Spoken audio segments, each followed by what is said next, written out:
So now I'm going to show you what it looks like when a patient responds to a response link that is sent by a practice.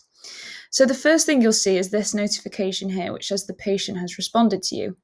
And what you can do to access this response is click into the Accurx inbox here, and this inbox pane will open as shown on the screen. Now we can see there's a little notification at the top here, which means there's an unopened response in my inbox. So I'm going to click into this response, and when I click in, I can see the text message that was sent to the patient alongside the response from the patient. So first of all, what I'm going to do is just minimize this a bit, and then I'm going to click into the photo just to have a look, and this will open up in my web browser. So that's the photo that was submitted by the patient. And then there's a number of things I can do with this request in the inbox. I might want to reply to the patient to ask for more pictures, and I can allow them to respond again.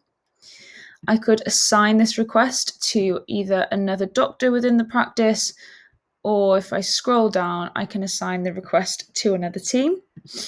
And when I'm assigning this request, I could choose to add a note as well. So let's go into the add note section and say, tried to call, but no answer. When I add that note, it will save underneath the chain of communication. If I'd had a look at that picture and I thought it was quite urgent and needed urgent attention, I could mark the response as urgent. It would mark the whole request red, and if it was buried underneath a lot of other responses from patients, it would shoot the request straight to the top of the inbox. And if I felt like I had dealt with the request, I could mark it as done, which I'll do later on, and it will move it to the done folder.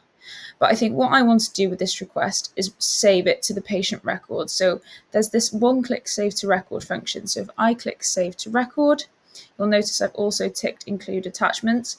If you wanted to, you could untick this box if you didn't think that the photo should be saved to the record with the text response as well. But in this case, I think it should be saved to the record, so I'm going to leave it ticked.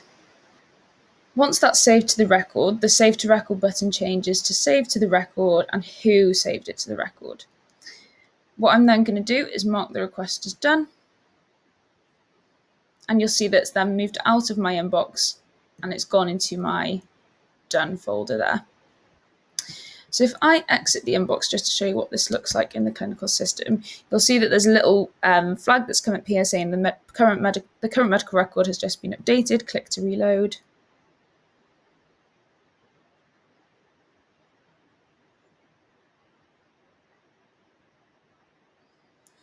And we can see that here is the outgoing communication that was sent to the patient at the top.